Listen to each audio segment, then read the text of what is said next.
जानेवारी 1693च्या महिन्यात जिंजीच्या पायथ्याशी मुघलांचा अतिशय दणदणीत पराभव झाला होता। त्यावेळी संताजींनी देसूरच्या गडीमध्ये जुल्फिकार खानाला 20,000 घोडेस्वारांनिशी घट्ट वेढा घातला होता आणि मुघलांचा सगळ्यात चलाक कर्तबगार सरदार जुल्फिकार खान उर्फ इतिकाद खान त्या वेड्यामध्ये अडकून पडलेला होता। आणि इकडं जिंजीच्या पायथ्याजवळ धनाजी जाधवरावांच्या घट्ट विळख्यामध्ये मुघलांचा मुख्य वजीर असद खान आणि मुघलांचा शहजादा कामबख्श चांगलेच कोंडले गेले होते। शरणागतीशिवाय मुघलांकडे दुसरा पर्यायच शिल्लक राहिला नव्हता। मग हवालदिल झालेल्या नवाब असद खान आणि शहजादा कामबख्शनं छत्रपती राजाराम महाराजांसमोर सपशेल शरणागती पत्करायचं ठरवलं आणि मुघलांचा वकील तहाचं पांढरं निशाण घेऊन जिंजीच्या दरवाजाकडे जाऊ लागला। तो दिवस 20 जानेवारी 1693चा होता आणि जिंजीच्या किल्ल्यावर एकच जल्लोष उडाला। 20 जानेवारी 1693च्या दिवशी असद खानच्या वकिलानं शरणागतीचा प्रस्ताव छत्रपती राजाराम महाराजांसमोर मांडला। महाराजांसाठी त्यानं 1 लाख सोन्याच्या होनांचा रोख नजराना आणि 60,000 रुपये किमतीचे जवाहिरही त्यांनी पेश केले होते। छत्रपती राजाराम महाराजांनी सेनापती संताजींकडे आपला हुजऱ्या भक्ताजी हुजरे याला पाठवून त्यांचं मत विचारलं। तसंच कारभाऱ्यांशीही या विषयाबद्दल सल्लामसलत केली। त्यावेळी सेनापती संताजींनी निरोप पाठवला की इतक्यात तह करू नये, आम्ही जुल्फिकार खानाला चांगलाच कोंडीत धरला आहे, त्याला आता मी संपूनच टाकतो। मी त्याला संपवल्यानंतर तुम्ही शहजादा कामबख्शाला ओलीस ठेवा, मुघलांचा प्रमुख वजीर असद खान यालाही कैद करून घ्या आणि औरंगजेबाकडे असा प्रस्ताव टाका की महाराणी येसुबाई आणि युवराज शाहू यांच्या सुटकेच्या बदल्यातच आम्ही ह्या दोघांची सुटका करतो। यावेळी छत्रपती राजाराम महाराजांनी धनाजी जाधवराव आणि इतर कारभाऱ्यांशीही सल्लामसलत केली। जिंजी किल्ल्यातले बहिर्जी घोरपडे याचप्पा नायक हेही संताजींच्याच बाजूने होते। मित्रांनो, आता आपण त्या काळच्या परिस्थितीनुसार संताजींच्या सल्ल्याकडे बघूया। स्वराज्याचे एकनिष्ठ सेवक संताजी हे छत्रपती शिवाजी महाराज आणि छत्रपती संभाजी महाराज यांच्या तालमीत तयार झाले होते। त्यांच्याच विचारांनी ते झपाटलेले होते। सेनापती संताजींना छत्रपती राजाराम महाराजांचं राजकारण पहिल्यापासूनच पटत नव्हतं। मित्रांनो, त्यावेळी संताजी हे एक सर्वोत्कृष्ट लष्करी नेता होते। राजाराम महाराजांनी खिरापतीसारखी वाटलेली वतनदारी त्यांना मंजूर नव्हती। महाराजांच्या आजूबाजूला राहूनही कारभाऱ्यांचा भ्रष्टाचार जवळपास उघड चाललेला होता, तोही संताजींच्या मनाला पटत नव्हता। नागोजी माने, अमृतराव निंबाळकर, नेमाजी शिंदे, मानकोजी पांढरे यासारखे अनेक संधी साधू आणि स्वराज्यावर मनापासून निष्ठा नसणारे स्वार्थी सरदार भरती करून घेऊ नये असं त्यांचं मत होतं। हे स्वार्थी सरदार कधी आपली बाजू बदलतील याचा भरवसा नव्हता। सेनापती संताजी घोरपडे हे स्वराज्याची निस्वार्थ वृत्तीने रात्रंदिवस सेवा करणारे एक सरदार होते, एक निष्ठावान होते। संताजींच्या मते जुल्फिकार खानासारखा अत्यंत घातकी आणि चलाक सरदार जो आता देसूरच्या कोंडीत सापडला होता तसा पुन्हा कधी सापडला नसता, म्हणून त्याला जीवानिशी मारणंच योग्य होतं। मुघलांचा शहजादा कामबख्श आणि त्यांचा मुख्य वजीर असद खानला ओलीस ठेवून कैद करून आपण आता महाराणी येसुबाई आणि युवराज शाहूंची सुटकाही करून घेऊ शकलो असतो, असंही संताजींचं मत होतं। पण मित्रांनो, राजाराम महाराज हे छत्रपती होते, त्यांना सर्व गोष्टींचा अभ्यास करूनच योग्य तो निर्णय घ्यावा लागणार होता। राजाराम महाराजांचा प्रत्येक निर्णय स्वराज्याची दिशा बदलवणारा होता। छत्रपती राजाराम महाराजांना सर्व गोष्टींचा, सर्व राजकारणाचा आणि दूरदृष्टीने विचार करूनच निर्णय घ्यावा लागत होता। त्यावेळी छत्रपती राजाराम महाराजांनी आतून असद खानाशी आणि जुल्फिकार खानाशी हातमिळवणी केली होती। नवाब असद खान आणि जुल्फिकार खान हे दोघंही अत्यंत विश्वासू आणि दिल्या शब्दाला काटेकोरपणे जागणारे म्हणून संपूर्ण भारतात प्रसिद्ध होते। ते दोघंही मुत्सद्दी राजकारणी होते। ज्यावेळी वजीर असद खान आणि शहजादा कामबख्श डिसेंबर 1691 मध्ये जुल्फिकार खानाला येऊन मिळाले होते, तेव्हा त्यांची ताकद इतकी वाढली होती, त्यांच्या तोफा इतक्या शक्तिशाली होत्या की जर त्यांनी ठरवलंच असतं तर जिंजीचा पाडाव करणं त्यांच्यासाठी काही अवघड नव्हतं।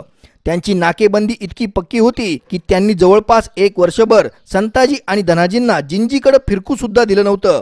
नवाब असद खान आणि त्याचा मुलगा जुल्फिकार खान ह्या बाप बेट्यांची महत्वाकांक्षा दक्षिणेत स्वतंत्र राज्य स्थापन करायची होती, म्हणूनच ते दोघं आपलं स्वतंत्र राजकारण रेटीत होते। राजाराम महाराजांना आतल्या गोटातल्या खबरा पोहोचवत होते। या दोघांमुळेच युवराज शाहू महाराज आणि महाराणी येसुबाई साहेबांना सन्मानाची वागणूक मिळत होती। जर जुल्फिकार खान किंवा असद खान दोघांपैकी एकालाही संपवलं असतं तर औरंगजेबानं आणखी एखादा क्रूर सरदार पाठवला असता, शिवाय येसुबाई साहेबांचा आणि शाहूराजांचाही जीव धोक्यात आला असता। तसंच शहजादा कामबख्शच्या संरक्षणाची जबाबदारी ही असद खानावर होती, म्हणून असद खानानं स्वतःचा जीव धोक्यात घातला असता, स्वतःचा जीव दिला असता, पण शहजाद्याला त्यानं कधीही बंदी बनवू दिलं नसतं। शिवाय आलमगीर औरंगजेब फार पत्थरदिल माणूस होता। तो राजाराम महाराजांना सरळ म्हणाला असता की तू सरळ सरळ नवाब असद खान, शहजादा कामबख्श आणि जुल्फिकार खान या तिघांनाही मारून टाक, आणि मग महाराष्ट्रात त्यानं जो कत्लेआम सुरू केला असता की महाराष्ट्राचं त्यानं वाळवंटच करून टाकलं असतं।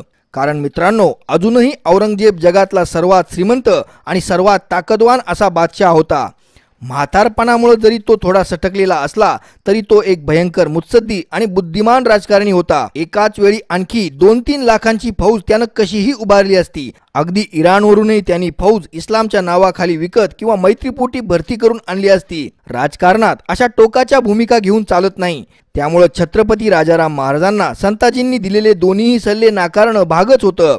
अनुभवी कारभारी आणि मुत्सद्दी लोकांचाही तसाच सल्ला होता। छत्रपती शिवाजी महाराज आणि छत्रपती संभाजी महाराज यांच्या काळातली परिस्थिती फार निराळी होती। आता तर संपूर्ण शासन व्यवस्थाच खिळखिळी झाली होती। स्वराज्याच्या हातात महसूल गोळा होण्याची साधनही नव्हती। छत्रपती राजाराम महाराजांचे निर्णय, तल्लख बुद्धिमत्ता आणि राजकारणी चाली त्या काळाशी सुसंगत होत्या। नागोजी माने, माणकोजी पांढरे, अमृतराव निंबाळकर, नेमाजी शिंदे इत्यादी सरदार आपल्या गोटात घेणं आणि लढाई सुरू ठेवणं ही काळाची गरज होती। हे स्वार्थी सरदार कधीही आपल्याकडून फुटून जातील हे छत्रपती राजाराम महाराजांनाही माहिती होतं। पण राजकारणाचे नियम वेगळे असतात। कधी तडजोड, कधी चाल, तर कधी माघार घ्यावीच लागते। कुणीही कायमचा शत्रू किंवा कायमचा मित्र हा राजकारणात नसतो। अशा सगळ्या गोष्टींचा विचार करून छत्रपती राजाराम महाराजांनी सेनापती संताजींच्या सल्ल्याविरुद्ध हा जिंजीचा तह स्वीकारला। कोंडीत पकडलेल्या जुल्फिकार खानाला, असद खानाला आणि शहजादा कामबख्शला सुरक्षित वांदिवॉशकडे जाण्याची वाट करून द्यायचं ठरवलं। हा निर्णय त्यांनी कारभाऱ्यांशी विस्तृत चर्चा करून धनसिंग जाधवरावांना विश्वासात घेऊनच केलेला होता। राजाराम महाराजांनी तह स्वीकारल्याची निशाणी म्हणून 15,000 पागोड्यांचे दागिने, 1 हत्ती, सजवलेले 2 शानदार घोडे, सामान वाहतुकीसाठी 150 उंट आणि सोबत 2000 बैल पाठवले। अत्यंत नाईलाज झालेल्या संताजींनाही मग देसूरच्या गडीचा वेढा उठून जुल्फिकार खानाला वाट मोकळी करून द्यावी लागली। त्यावेळी संताजी फारच दुःखी झाले। 23 जानेवारी 1693 हा तह अंमलात आणला गेला। छत्रपती राजाराम महाराजांच्या या निर्णयामुळे संताजी भयंकर संतापलेले होते। संताजींचे धाकले बंधू बहिर्जी घोरपडे आणि त्यांचे मित्र याचप्पा नायक यांचीही मनस्थिती तशीच होती। याचप्पा नायकाची तर जुल्फिकार खानासोबत वैयक्तिक दुश्मनीच होती। आपल्या शत्रूला जिवंत सोडलं म्हणून तो भडकला होता। सेनापती संताजी देसूरवरून जिंजीला परत आले, पण ते जिंजीच्या किल्ल्यात दरबारात मुजऱ्याला न जाता पायथ्याशीच नाराज होऊन रुसून बसले। छत्रपती राजाराम महाराजांनी संताजींची ही मनस्थिती ओळखली, पण मोठ्या राजकारणाच्या, दूरदृष्टीच्या राजकारणाच्या सर्व गुपित गोष्टी ते संताजींनाही 4 चौघात सांगू शकत नव्हते। म्हणून त्यांनी आपले चिटणीस खंडू बल्लाळ, जे संताजींचे अत्यंत घनिष्ठ मित्र होते, संताजी खंडू बल्लाळांचा सल्ला सहसा टाळत नव्हते, त्यांना संताजींच्या भेटीसाठी पाठवलं। चिटणीस खंडू बल्लाळ चित्रे यांनी कसं तरी समजावून संताजींना किल्ल्यात आणलं, पण संताजींचा राग अजूनही पूर्णपणे शांत झालेला नव्हता। संताजी आतून धगधगतच होते आणि त्यातच जिंजीच्या दरबारात 1-2 कारभाऱ्यांनी संताजींना खवचट प्रश्न महाराजांसमोर विचारले आणि दारुगोळ्याचा भडका उडाला। संताजींच्या मनात आजवर खदखदत असलेली सगळी नाराजगी एकदम उसळून उतू जाऊ लागली आणि मग संताजींनी सगळ्या कारभाऱ्यांवर राजाराम महाराजांसमोरच आग पाखड केली। त्यांनी सगळ्या कारभाऱ्यांचा भ्रष्टाचार चव्हाट्यावर आणला। प्रत्येकानं कुठं कुठं कसा कसा भ्रष्टाचार केला हे सगळ्यांना 4 चौघात दरबारात ठणकावलं। कारभारीही मग बिथरले आणि मग त्यांनीही संताजींच्या लुटीच्या मालाचा हिशोब मागितला आणि संताजींनी सरकारात लुटीची सगळी रक्कम जमा न करतात मध्येच पैशांची अफरातफर केली, असे खोटे आणि घाणेरडे आरोप संताजींवर करण्यात आले। या घाणेरड्या खोट्या आरोपांमुळे संताजींच्या रागाचा तर भडकाच उडाला आणि याच वेळी संताजींची बाजू घेऊन त्यांचे मित्र याचप्पा नाईक आणि बंधू बहिर्जी घोरपडे हेही जिंजीच्या दरबारात उठून उभे राहिले आणि तेही संताजींच्या बाजूने जोरजोरात भांडू लागले। जिंजीचा दरबार दणाणला होता। दोन्ही बाजूचे लोक दरबारात उभे राहिले होते, मोठमोठ्यानं ओरडत होते, तावातावानं एकमेकांशी भांडत होते। दुर्दैवानं स्वराज्याच्या इतिहासात पहिल्यांदाच इतकी भयंकर दुपळी स्वतः छत्रपतींसमोर उभी राहिली होती। संपूर्ण दरबार गरजला होता। रागाच्या भारात संताजींच्या मनातली सगळी सल बाहेर निघाली। त्यांनी रागानं नागोजी माने, मानकोजी पांढरे, नेमाजी शिंदे, अमृतराव निंबाळकर यांना गद्दार, स्वार्थी म्हटलं आणि या झगड्याची व्याप्ती उठली। आता हे चौघ सरदारही दरबारात उठून या भांडणात उतरले, पण तरीही छत्रपती राजाराम महाराजांनी फार कमालीचा संयम दाखवला। सगळ्यांना शांत राहण्याची नम्रपणे विनंती केली। सगळेजण महाराजांच्या विनंतीला मान देऊन शांत राहिले, पण आतून मात्र दगदगतच होते, दुसपुसत होते, मन फार फाटली होती। यानंतर संताजींनी आपल्या रागावर नियंत्रण मिळवलं। आपला राग त्यावेळी संताजींनी गिळला। 2-3 दिवसांनी महाराजांनी संताजींना कासिम खानाच्या विरुद्ध मोहिमेवर कांचीला रवाना केलं। कांचीचा सुभेदार अली मर्दान खान हा जिंजीच्या किल्ल्यात कैदेत असल्यामुळं औरंगजेबानं कांचीचा सुभेदार म्हणून कासिम खानाची नेमणूक केली होती। संताजींनी कासिम खानावर वज्राघात केला आणि त्याची संपूर्ण रसद लुटली। या नव्या सुभेदाराचा कासिम खानाचा दणदणीत पराभव करून संताजी जिंजीला परत आले। त्यांची मोहीम 7 फेब्रुवारी 1693 ला पार पडली। यानंतर छत्रपती राजाराम महाराजांनी त्रिचन्नापल्लीचा अल्पवयीन राजा नायक विजयरंग चोक्कनाथ आणि त्याची खतरूड आजी मंगम्मा यांच्या विरुद्ध मोहीम काढली। मंगम्मा मोगलांच्या बाजूने होती आणि ती राजाराम महाराजांचे चुलत भाऊ एकोजी राजेंचे पुत्र शहाजीराजे दुसरे, जे तंजावरचे राजे होते, त्यांना फार त्रास द्यायची। या म्हातारीचं डोकं टाळ्यावर आणण्याची गरज होती। मग छत्रपती राजाराम महाराजांनी स्वतः संताजींसोबत त्रिचन्नापल्लीची मोहीम काढली। या मोहिमेत नेतृत्वाची जबाबदारी स्वतः छत्रपती राजाराम महाराजांनी आणि सेनापती संताजी घोरपडे या दोघांनी स्वीकारली होती। या दोघांनी मिळून पूर्ण त्रिचन्नापल्लीची रसद रोखली। म्हातारी मंगम्मा मोठी कर्तबगार आणि चलाख होती। त्याने यावेळी जुल्फिकार खानाकडे मदत मागितली, पण जुल्फिकार खानाला मिळालेल्या दणक्यातून तो अजून सावरलेलाच नव्हता। त्यानं स्पष्ट नकार दिला। मग म्हातारी मंगम्मा चुपचाप नाक मुठीत धरून राजाराम महाराजांना शरण आली। तिनं जबरदस्त खंडणी दिली, तह केला, पुन्हा तंजावरचे राजे शहाजीराजे दुसरे यांना त्रास देणार नाही असं कबूल केलं। मित्रांनो, ह्या वेळेपर्यंत छत्रपती राजाराम महाराजांचे आणि संताजींचे संबंध पुन्हा एकदा सुरळीत झाल्यासारखे दिसतात। पण एप्रिल 1693च्या महिन्यात अशा काही दुर्दैवी घटना पुन्हा घडल्या की छत्रपती राजाराम महाराज आणि संताजींच्या संबंधात पुन्हा एकदा वितुष्ट आलं। कर्नाटकी कर्तबगार सरदार याचप्पा नायक हा राजाराम महाराजांशी फारच नाराज होता। त्याचा राग अजूनही शांत झाला नव्हता, म्हणून त्यानं एप्रिल 1693च्या सुरुवातीलाच बंडखोरी केली आणि तो सामगडच्या गडीत जाऊन स्वतंत्रपणे राज्यकारभार करू लागला। तो मुघलांना जाऊन मिळाला। याचप्पा नायक छत्रपती राजाराम महाराजांवर भयंकर चिडलेला होता। त्याला जिंजीचा तह बिलकुल मान्यच नव्हता। संताजी घोरपडेंचे धाकले बंधू बहिर्जी घोरपडे हे याचप्पा नायकाचे घनिष्ठ मित्र होते। आपल्या बंधूंचा, जे अतिशय कर्तबगार होते, स्वामिनिष्ठ होते, प्रामाणिक होते, अशा बंधू संताजींवर भर दरबारात कारभाऱ्यांनी केलेल्या घाणेरड्या आरोपांमुळे, त्यांनी केलेल्या अपमानामुळे बहिर्जी अत्यंत व्यथित झाले होते, दुःखी झाले होते। मग बहिर्जी घोरपडेंनीही राजाराम महाराजांच्या विरुद्ध याचप्पा नायकाच्या नादी लागून बंडखोरी केली। बहिर्जी घोरपडे ही मुघलांना जाऊन मिळाले। जेव्हा संताजी बहिर्जींना समजवायला गेले तेव्हा गुप्तहेरांनी अशी खबर दिली की आता संताजी ही बंडखोरीच्या तयारीत आहेत। कारभाऱ्यांनी ही संधी साधून छत्रपती राजाराम महाराजांचे कान संताजींविरुद्ध चांगलेच फुकले की आता संताजींना सेनापती पदावर ठेवणं योग्य नाही। जर स्वराज्याचा संताजींसारखा मातब्बर सेनापतीच फुटून मोगलांना मिळाला तर स्वराज्याचं कधीही भरून न येणारं नुकसान होईल, सगळं स्वराज्यच अडचणीत येईल। त्यावेळची परिस्थितीच अशी होती की छत्रपती राजाराम महाराजांनाही ते मत पटलं। याच वेळी धनसिंग जाधव रावांनाही संताजींबद्दल गैरसमज झाला आणि संताजींचा फार राग आला। याशिवाय संताजींच्या ताब्यातलं सेनापती पद आपल्याला मिळावं अशीही धनसिंग जाधवरावांची सुप्त इच्छा होतीच। पण मित्रांनो, संताजी जरी तापट होते, स्पष्ट वक्ते होते, रागीट होते, हे जरी खरं असलं तरी ते स्वराज्याशी गद्दारी करायचा विचार स्वप्नात देखील करू शकत नव्हते। पण छत्रपती राजाराम महाराज आता संताजींवर विश्वास ठेवायला राजी नव्हते। बहिर्जी घोरपडे म्हणजे एवढा विश्वासू माणूस, पण त्यानंही नाराज होऊन बाजू बदललीच की बहिर्जी घोरपडे मुघलांना जाऊन मिळाला, मग संताजी का जाणार नाही? महाराजांनी ह्यावेळी संताजींना महाराष्ट्रात जाण्यास सांगितलं आणि स्वराज्याचे महाराष्ट्रातले कारभारी हुकुमतपणा रामचंद्र पंत अमात्य यांना पत्र लिहून संताजींपासून सावध राहा, त्यांना मोठी जोखमीची कामगिरी देऊ नका असं बजावलं। जेव्हा संताजी महाराष्ट्रात पोहोचले तेव्हा त्यांना महाराजांनी सेनापती पदावरूनच काढून टाकलं। तसे आदेश सर्वत्र पाठवले आणि महाराजांनी धनसिंग जाधवरावांना सेनापती पद दिल्याची घोषणा केली। पण महाराजांनी फक्त तोंडीच धनसिंग जाधवरावांना सेनापती पदाचा कारभार सांभाळायला सांगितलं, तसं आज्ञापत्र दिलं नाही। तशी मानाची अधिकृत शाल त्यांच्यावर पांघरली गेली नाही। त्यामुळे तांत्रिकदृष्ट्या कागदावर सेनापती पद हे रिक्तच राहिलं। संताजी मात्र आपण स्वराज्याचे सेनापती नाही हे मानायलाच तयार नव्हते. ते आपला सेनापती पदाचा शिक्का पूर्वीसारखाच वापरत राहिले. आता त्यांना इंदापूरची वतनदारी महाराजांनी दिली होती म्हणून ते इंदापूर भागातून कारभार बघू लागले. महाराजांच्या आदेशामुळे रामचंद्र पंत अमात्यही संताजींशी एक अंतर ठेवून वागत होते. इकडे जिंजीच्या भागात बंडखोर बहिर्जी घोरपडे आणि याचप्पा नायक अगदी धुमाकूळ घालू लागले, स्वराज्याला फार त्रास देऊ लागले. म्हणून स्वतः छत्रपती राजाराम महाराजांनी या दोघांविरुद्ध मोठी मोहीम काढली. स्वतः छत्रपती राजाराम महाराज बहिर्जी घोरपडे आणि याचप्पा नायक या दोघांचा बिमोड करण्यासाठी फौज घेऊन उतरले. वेल्लोर जवळ याचप्पा नायक आणि बहिर्जी घोरपडे या दोघांचाही अगदी दणदणीत पराभव राजाराम महाराजांनी केला.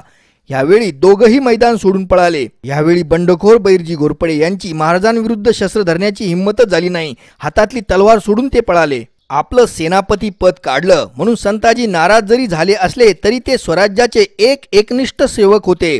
त्यांनी दक्षिण महाराष्ट्र आणि उत्तर कर्नाटक प्रांतात मोहिमांचा सपाटाच लावला. दिसेल त्या मुघल सरदाराला धरकी ठोक असंच धोरण घेतलं. औरंगजेबानं मग आपल्या सैन्याचा 25% इतका भाग हा एकट्या संताजींना आळा घालायला घेतला होता.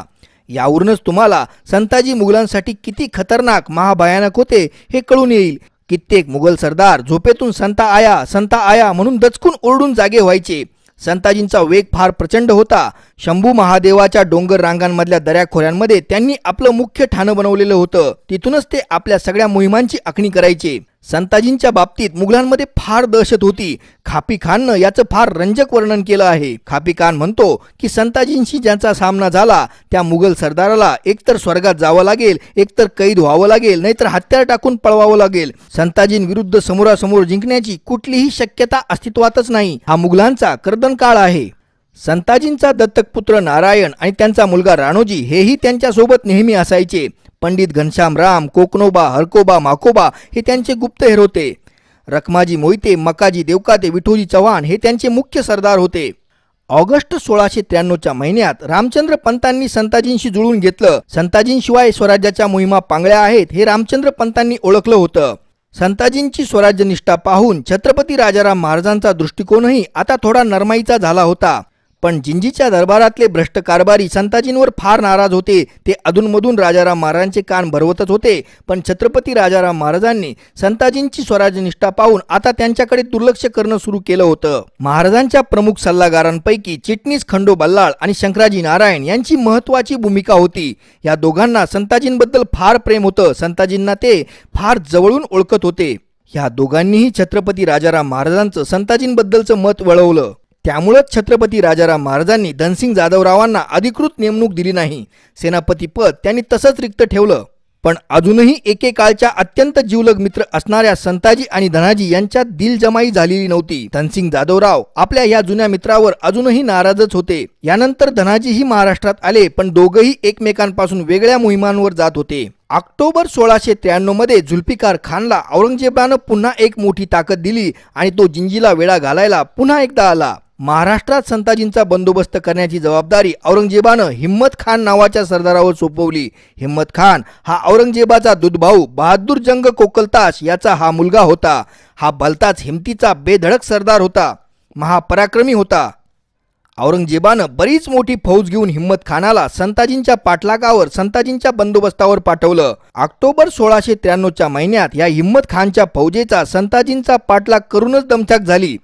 संताजींचा वेग इतका प्रचंड होता, अगदी वाऱ्यासारखा होता. संताजींच्या फौजेची हालचालीची गती इतकी तेज होती की हिम्मत खानच्या फौजेतले कित्येक घोडे, उंट, हत्ती पळून पळूनच दमून मेले. संताजींच्या वेगवान घोड्यांचा पाठलाग करताना हिम्मत खानच्या घोड्यांच्या तोंडांना फेस यायचा आणि त्यांचे उंट पाय घासून मरायचे. पण तरीही हिम्मत खान भलताच चिवट होता. त्यानं संताजींचा पाठलाग सोडलाच नाही. त्यानं रात्रंदिवस संताजींचा पाठलाग सुरूच ठेवला. यावेळी संताजींना धनसिंग जाधवरावांची साथ नव्हती म्हणून ते थोडे कमजोर पडत होते. या चिवट हिम्मत खानानं विक्रमहळ्ळीजवळ संताजींना एकदा घेरलंच. विक्रमहळ्ळीच्या या लढाईत अंजना आणि गोकुळ बेडर यांनी आपल्या 400 कर्नाटकी बंदूकबाजांसोबत हिम्मत खानाची वाट मोठ्या हिमतीनं रोखून धरली आणि संताजींना पळून जाण्यासाठी पुरेसा वेळ मिळाला. हिम्मत खानानं गोकुळ आणि अजनासोबत त्यांचे 400 बंदूकबाजांचे अत्यंत क्रूरपणे तुकडे तुकडे करून टाकले. ही संताजींचं फारच प्रचंड नुकसान झालेलं होतं. अजना आणि गोकुळ हे त्यांचे जीवाभावाचे लहानपणीचे जोडीदार होते आणि त्यांच्या आक्रमणकारी दस्त्याचे प्रमुखही होते. संताजी उत्तर कर्नाटकाच्या मोहिमेवर असताना नोव्हेंबर 1693च्या महिन्यातच पुन्हा एकदा या हिम्मत खानानं संताजींचा वेगवान पाठलाग केला। संताजींना त्यावेळी अलूरच्या गडीचा आश्रय घ्यावा लागला। सोबतची 4-5 हजारांची फौज संताजींनी पुढे पाठवून दिली आणि फक्त 400-500 स्वारांनिशी ते गडीत बसले। संताजींनी गडीचे दरवाजे बंद करून घेतले। 4-5 हजारांच्या फौजेला पुढे पाठवलं ही हिम्मत खानाला दिलेली हूल होती, पण एका स्थानिक जमीनदाराच्या गद्दारीमुळे हिम्मत खानानं पाठलागच केला नाही। 20-25 हजाराची मोठी फौज घेऊन हिम्मत खानानं अलूरच्या त्या गडीला एकदम भक्कम वेढा दिला। मित्रांनो, हा प्रसंग संताजींवर आलेला सगळ्यात मोठा बाका प्रसंग होता। पण संताजींनी यावेळी खचून न जाता गडीत रात्रंदिवस एक भुयार खोदलं आणि त्यातून ते बाहेर पसार झाले। हिम्मत खानाला संताजी पसार झाले हे माहीतच नव्हतं। तो गडी भोवतीच घट्ट वेढा घालून बसलेला होता। संताजींनी गडी बाहेर पडून 1-2 दिवसात 20 हजारांचं उमद सैन्य वेगानं एकत्र केलं आणि रात्री हिम्मत खानावर जोरदार हल्ला चढवला। हिम्मत खानाचं सैन्य घांगरलं आणि वाट फुटेल तिकडे पळू लागलं। हिम्मत खानाचा अगदी दणदणीत पराभव संताजींनी केला होता। छत्रपती राजाराम महाराजांवर भयंकर नाराज असणारा याचप्पा नायक आता जुल्फिकार खानासोबत होता। मग संताजी सुद्धा जिंजीकडे निघाले, पण तिथल्या राजकारणाचा अंदाज घेऊन ते महाराष्ट्रात डिसेंबर 1693 मध्ये परत आले। संताजींनी यावेळी आपले धाकले बंधू बहिर्जींना एक पत्र लिहून समज दिली, त्यांची कानउघाडणी केली। मग बहिर्जी घोरपडे छत्रपती राजाराम महाराजांना शरण गेले, झाल्या चुकांची माफी मागितली। मग छत्रपती राजाराम महाराजांनीही मोठ्या अंतकरणानं बहिर्जीला परत आपल्या जवळ घेतलं। जिंजीच्या तहाच्या वेळी जुल्फिकार खानानं छत्रपती राजाराम महाराजांना जे गुप्त आश्वासन दिलं होतं ते त्यानं तंतोतंत पाळलं। ठरल्याप्रमाणे तो जिंजीला तळ देऊन बसला आणि वेळा घातल्याचं नुसतं नाटक त्यानं पुन्हा सुरू केलं। खरोखर जुल्फिकार खान आपल्या दिल्या शब्दाला जागणारा एक सरदार होता। फेब्रुवारी 1694च्या महिन्यात स्वराज्याचे दोन्ही महावीर संताजी आणि धनाजी यांच्यामध्ये दिलजमाई करण्यात कारभाऱ्यांनी यश मिळवलं। त्यावेळी खंडोबल्लाळ चिटणीस, शंकराजी नारायण, प्रल्हाद निराजी, रामचंद्र पंत अमात्य, केशव पिंगळे यांनी चांगली भूमिका निभावली।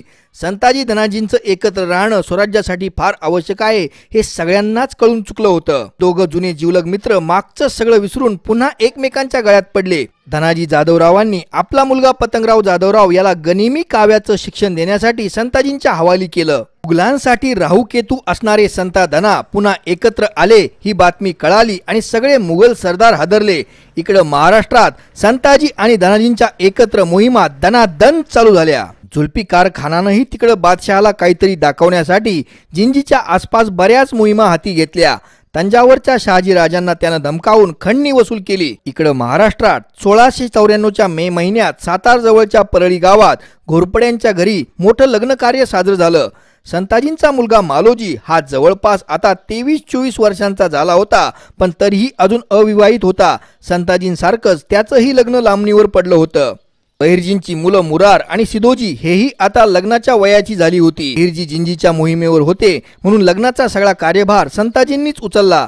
या तिघांचीही लग्न एकाच मांडवात मोठ्या समारंभपूर्वक सातारजवळ परळीला उरकली गेली। घरचा हा लग्न समारंभ उरकल्यानंतर 1694च्या जुलै-ऑगस्ट मध्ये संताजी, धनाजी, रामचंद्र पंत यांनी सातारा परिसरात मोठी मोहीम काढली। एकाच धडाक्यात त्यांनी त्या भागातले वारूगड, मैमानगड, वसंतगड असे अनेक किल्ले पटापटा जिंकून घेतले।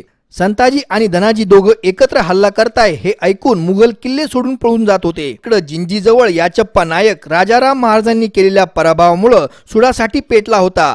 याचप्पा नायक एक अत्यंत कर्तबगार आणि शूर सरदार होता, पण तो फार भडक, तापट डोक्याचा आणि दूरदृष्टीच्या राजकारणाचा विचार न करणारा होता।